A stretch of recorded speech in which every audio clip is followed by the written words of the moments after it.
Welcome to What's on Your Bookshelf, a life and leadership podcast where we live out loud the pages of the books that are on our shelves, with your hosts, Denise Russo and Sam Powell. Hi, everyone. Welcome back to another episode of What's on Your Bookshelf. This is our life and leadership podcast where we're living out loud the pages of the books that are on our bookshelves. My name is Denise Russo. My co-host and friend is Sam Powell. The book we're reading is Let Them by Robbins, and we are in the second part of the book and the second section of the second part of the book. Say that 3 times fast. Right? Tongue twister. We've talked about managing stress, but now we're going to talk about what happens when stress comes from other people. Yeah. This it's funny. This book is broken down and it's, pages are white, but then you get to these like section headings that are like the whole thing, like how much ink did they have to use to print the whole black page? But this one's fearing other people's opinions. And I was like, ooh, that's something we all struggle with, I think. And this chapter is let them think bad thoughts about you. And I feel like this is one of the most uncomfortable things that we're somewhat conscious of. Like there's a lot of uncomfortable things in living a life and being human. But a lot of them, like, I just don't think we like really register. This one, I think we register, and we register it a lot, especially in the age of like social media and seeing, people post things. We judge people. We're afraid people will judge us. And she talks too about like her own journey with posting herself and her kind of the start of her speaking business online. And I just, this is one that I was like, ooh, yep, let them think bad thoughts about you. And I don't know, I ended up really enjoying like this whole book. I just ended up really enjoying this chapter. And I love that she starts with the Mary Oliver quote of, "Tell me what it is you plan to do with your one wild and precious life." Because isn't that like, it's one of my favorite quotes. And I have a friend that has it on like a painted poster that I've seen in video chats and things like that. And it just is such a great question to ponder, especially in the context of letting other people think bad thoughts about you. And everybody has an opinion about what you should do, what you should think, what you should say, where you should go, where you should work, where you should live, how you should live your life, how you should parent. Mm-hmm. Yeah. So this chapter talks about how after she gives that quote that we have to stop allowing other people's opinions to hold us back from pursuing what we want or limiting our potential of that one wild and precious life. And I think back to just growing up, Sam, that when I was a little girl, when you're a little person, right, your parents set you up for certain things for success. You have your son in sports, lots of sports. I had my kids in lots of sports to let them try out different things. But as a parent, you're trying to give your kid opportunities and then hopefully let them pick the things that they want to do. And when I was a little girl, I didn't have a choice to learn to play the clarinet. My aunt played. She was a teacher. She was the youngest daughter on my dad's side, or youngest child, I guess, on my dad's side, his sister. And I just became good at it. And so my whole growing up, everything I did was like in the shadow of my aunt. Play softball because your aunt plays softball. Go to cheerleading camp because your aunt's the coach of the cheerleaders. Go to summer playground because she leads the playground. You're going to play the clarinet because she plays the clarinet. It was just sort of like this known thing. You're going to be a teacher because she's a teacher. And I don't think until I got to maybe 10th or 11th grade that I started thinking about, well, what do I want to do or be or anything? And so we moved to Florida in the middle of my 11th grade year. Really tragic time for a 16-year-old. Terrible time to move. But I thought, well, what if I could look at what I want to do and who I want to be? And so I started being brave and thought, what if I could be a person that's not like who I think I am? I'm shy. Like I gave myself labels. I'm shy. I am a band kid. I have only my small circle of friends, like whatever the definitions were. And so I started to really reinvent myself in my 11th and 12th grade year. And then I really did it in college. And it wasn't, Sam, till my last 6 months of college that I decided that all those years, from the time I was in second grade till then, that I wasn't going to let other people decide what I was going to do, be, or have. And I decided I didn't want to be a teacher and that I didn't want to be a band director. And I changed my entire direction of where my career would go right before I graduated. And it definitely made people have bad thoughts about me and my decisions. Uh-huh, uh-huh. Yeah, and I see that too. Like I see that 20 years later all the time with mid-career folks switching jobs, making kind of bold moves, and there's always someone, usually more than one someone in their life going, "Are you sure that sounds crazy?" Right? And I always have to ground the person in, is that their opinion of what you're doing, or is that their opinion of their ability to do something like that, right? Like so many people, like when we hear an opinion from someone, what we're really truly hearing is their own limiting beliefs about themselves manifested over and projected onto you. And I don't know how many people like that. It's been a big realization for them, a big moment for them where they can be like, oh, okay, let me let that go. And then I'm still gonna go do the thing. One of the people I talked to, like we were like casual acquaintances at work, like we had done a couple of groups together, things like that. You know, I got laid off, and I was pretty like vocal about what I thought and things like that, and in a good way of just like what my journey was and what I was going through. And then a year later the same thing happened to her, and she called me up and she was like, "Hey, can we chat?" And I thought it was because I was doing like career coaching and that kind of thing. And she goes, "No, I really want to talk to you because I decided to take a summer of me and like take this time off. I'm not going to look for a job immediately. I'm not going to jump into it. Like I ran the numbers. I can afford it. I can do it. I'm going to take this time to like really focus in on me." She's like, "But everybody in my life is telling me I'm crazy. It's a terrible decision, blah, blah, blah, blah, blah, blah, blah, blah."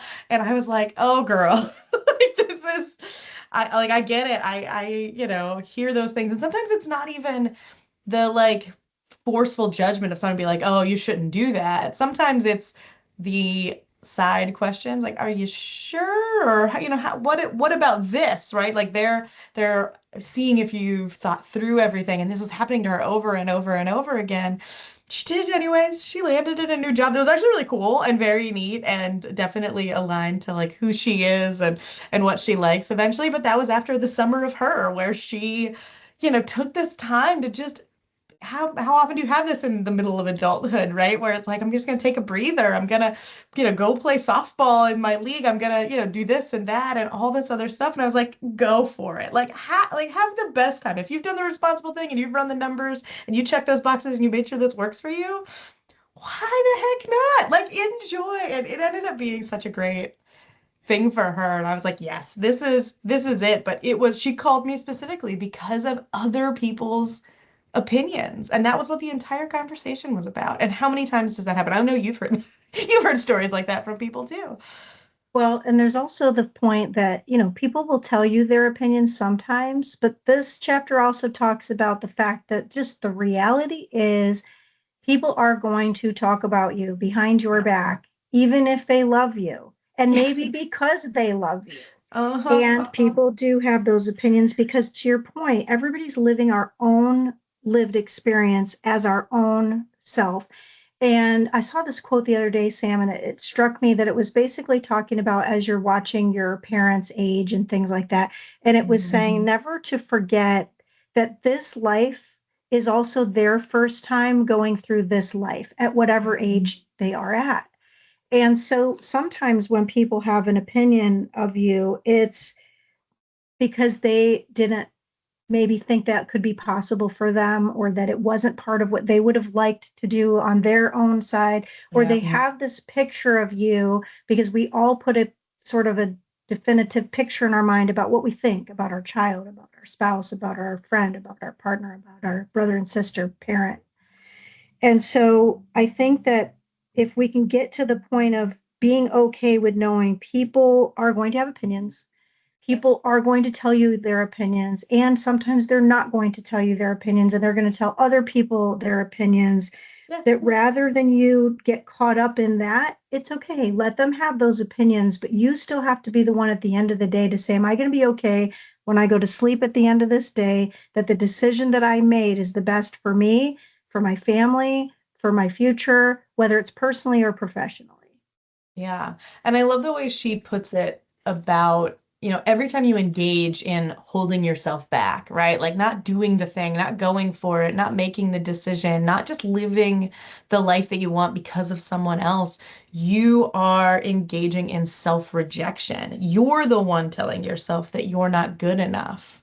And how many times, like, and that's the biggest roadblock of most people's life. It's not necessarily other people themselves. It's what you think about what other people are thinking, and you preemptively keeping yourself from what you feel like is the pain of judgment or, things like that. And so we spend so much of our life editing ourselves, withholding ourselves from this one wild and crazy and beautiful life that we have, and we self-reject, right? And I love that idea you just said of, this is other people's first time going through this too. Like we are all just like baby giraffes stumbling our way through the first moments of every given moment, right? Like this is my first time being a parent. This is my first time being a parent of this kid, or even if it's your fifth time being a parent, it's my first time being a parent of an adult, of being a grandmother, being a whatever, right? Like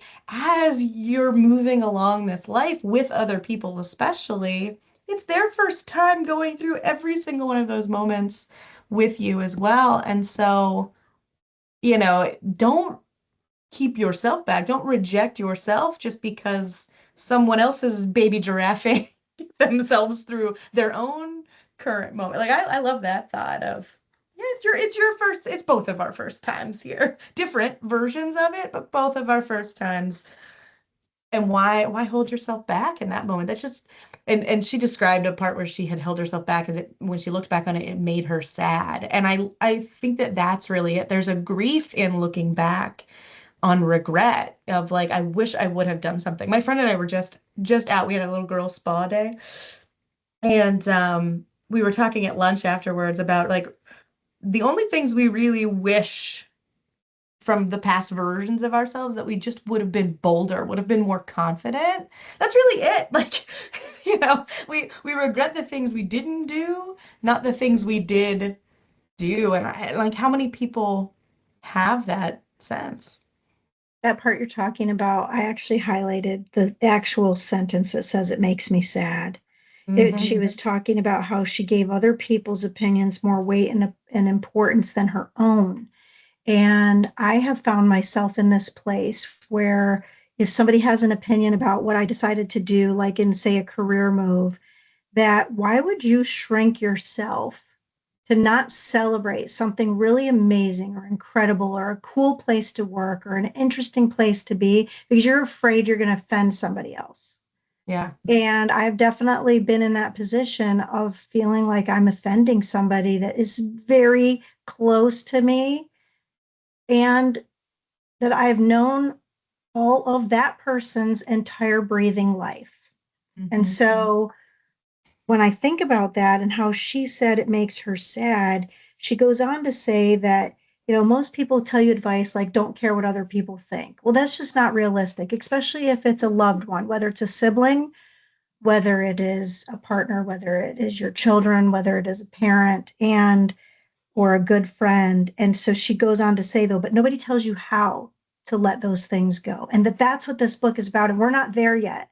We're not Right. exactly into it just yet about how to do it. So we're sort of setting the stage, setting the table, getting you ready for the meal that's to come because you don't have any control over what other people think, say, or do. And that part she says in the first 80 pages of this book, you don't have control of that. You Yeah. do have control about how you respond or react to it. Yeah, absolutely. Absolutely. And, she goes on in this chapter to talk about how, like, we all have negative thoughts all of the time. We have negative thoughts about everything and anything. We can't control most of the thoughts that go through our head. Like, we know that from the books we've read and the things we think, right? Like, you cannot control every thought going through your head, but you can control what you do with it and where you go with it. And I love she gives this great example. She uses her own family as an example of like, hey, I love my husband, but there are moments where I think he's disgusting. I love my daughter, but other moments where I think she's a crazy control freak, right? And it made me sit and think and go, how many times a day, especially the people you live with or closest with or whatever, where they are the people you would like ride or die, like do anything for, and you still have a negative thought. I thought about all my friends that I've had for decades at this point and things like that of like, yeah, I've had negative thoughts about every single person in one frame or the other. And I am absolutely 150% positive. They've also had negative thoughts about me in different spaces. But that doesn't mean really anything at the end of the day. It means that situation, that aspect of them, but I love them inclusive of all of that, that whole package, every single bit of who they are. And I still love them. And she says, just because someone has a negative opinion doesn't mean they feel negatively about you as a whole. And like, I don't, there's something about that thought process that really is kind of a bit of a game changer for me, especially somebody who is like struggled with perfectionism, like, right, like I'm not the person who tries to get A's, I'm the person who tries to get 100%. Like that is the like how I've lived my life my whole life, right?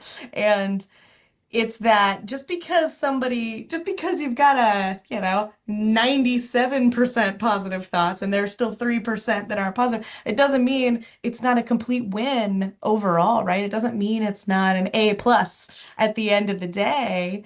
It just means that we're human and we all have bits and pieces of us that are messy or contradictory or just things we're working on or whatever, and I just love that idea of it because I feel like it gives you grace and gives you space to just be who you are, be messy, because there are every single person who loves you in your life loves you with these negative thoughts that they've thought about you at one point or another, because you do the same thing to literally everybody else in your life. And I there's something really messily beautiful about that to me.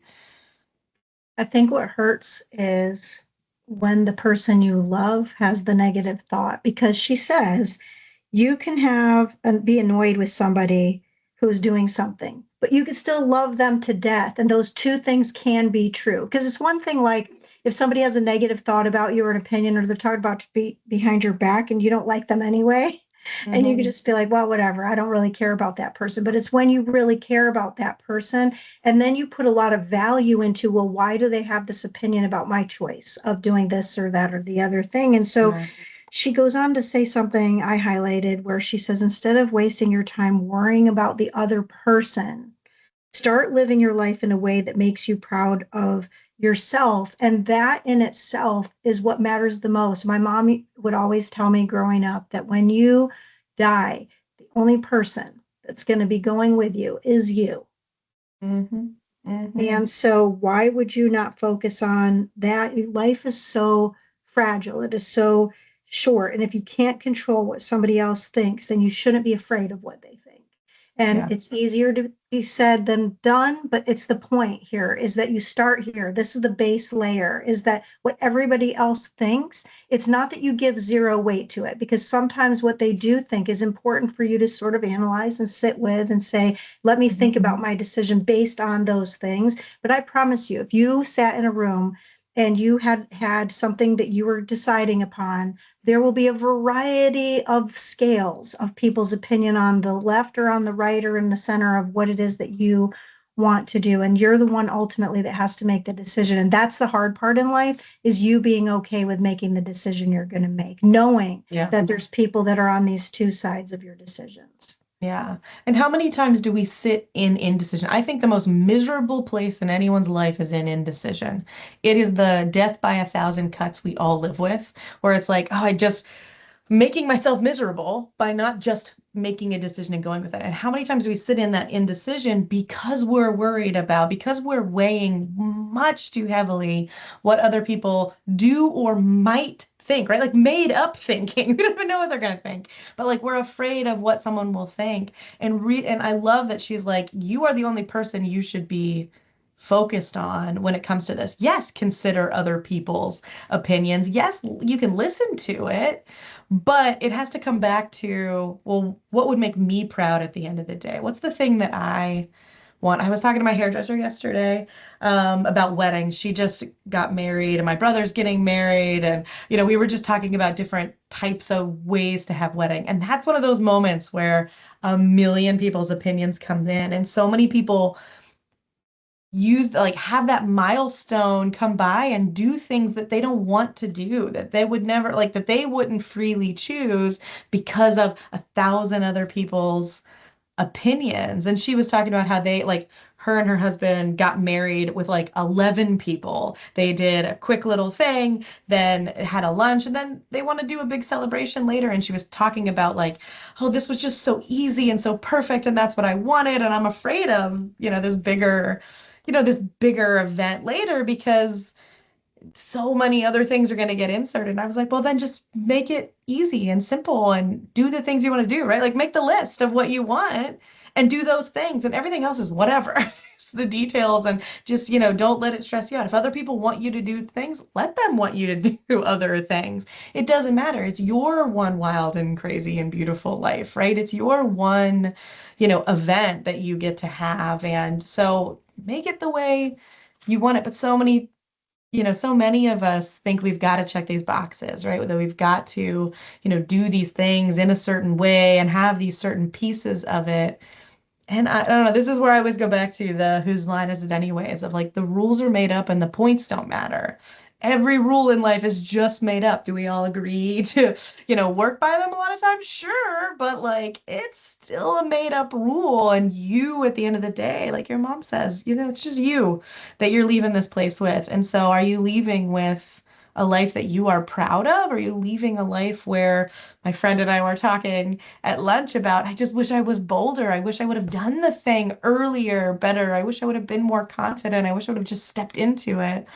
I really wish I wouldn't have given away my power at the end of the day.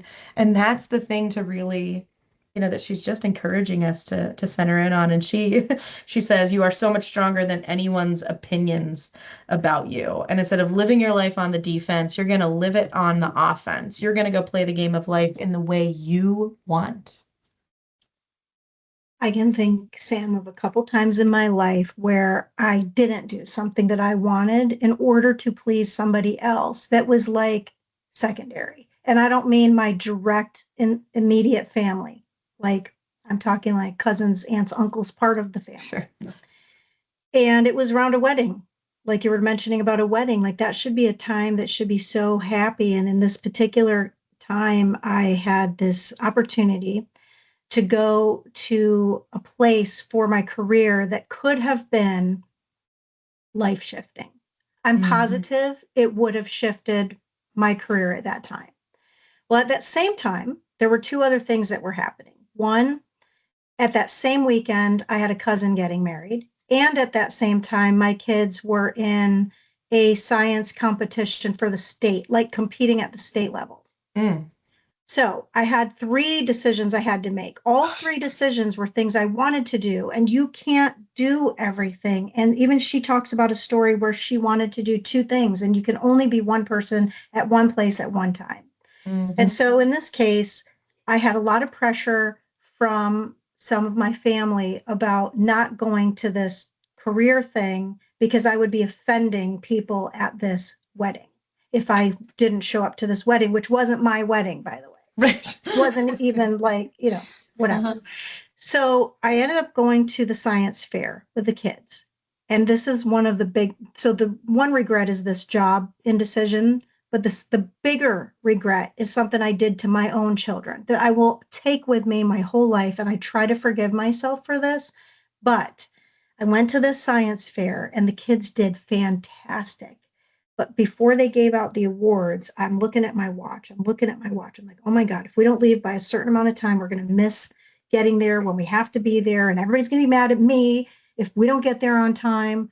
Yeah. So before they gave out the award, I made the kids leave. And they had to literally put wedding clothes on in the car driving down the highway. And Sam, I'm going to try to not cry saying this. Olivia won the state award, but she didn't get to collect the trophy because I had to try to make other people happy.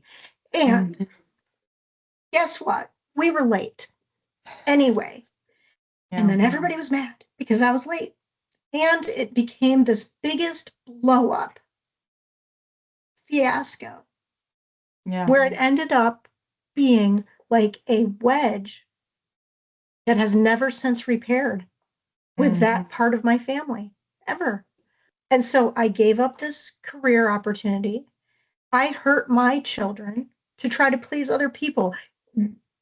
Don't let other people ruin your life. That's what Mel Robbins says on page 90. It's your life, and you have to make the decisions that don't ruin your life for the expense of others. And you can't always please everybody all the time. But if you don't focus on yourself, you'll not please yourself. And so she says that this last part I highlighted in this chapter was she tells these stories to prove 2 points. That first, even when you bend over backwards to try to please everyone and make it work, even that won't guarantee that other people will still think a positive thought. And then she says, let them. Yeah. You have to let it go. Yeah. Yeah. Because you're right. You can't, it doesn't matter how much you'll try to do. There will always be somebody who says, oh, I wish you would have done this. Right. Because again, we're all sitting it from our own, we're all living our life from our own perspective. And we're all living it. And we'll dive deeper that into the next chapter of like, let them judge you. Let them think bad thoughts of you. No one sits inside your space. But she says, don't ever let it be you that's disappointed. This is your life, your one shot at this. So don't ever let it be you that's disappointed. Let other people be disappointed. They get to go live their own lives. They get to make the decisions that they make based on watching you, watching themselves, making their own decisions. Let it go. There's so much freedom in just letting it go, letting somebody think those bad thoughts and letting you never be the one disappointed in you. And that's such a powerful thing. And I think honestly, if you lived just by that alone, like just this chapter, take this chapter only, you could change your life in such freeing and significant ways. And you're so right. I highlighted that sentence too. So next week, we just continue in the cry fest, I think, for me, because it's talking about how to love difficult people and how you go through the grief of loving people that are really hard to love. Because again, sometimes the people that are the most difficult are the people that are the closest proximity to you, whether that's at work or in life. And so, with that, anything else we should leave for today? No, I don't think so. Go out, let people think bad thoughts about you. Try it for a week. See how it goes. See how it goes. I'm going to go get a tissue on that note. This episode and this chapter is so important. And if this has impacted you listening, please share it with others. And like I said last week and probably the week before that, I didn't know I would like this book or get value from this book, but every page that I turn has become better and better. And I'm so happy that we've chosen this book. So come along the journey with us. We're not even halfway through it yet. And there's a lot more to learn about how to let people have their opinions and so that you can live your best life by being free from some of that stuff. So for today, though, my name is Denise Russo, and on behalf of my friend Sam Powell, this has been another episode of What's on Your Bookshelf.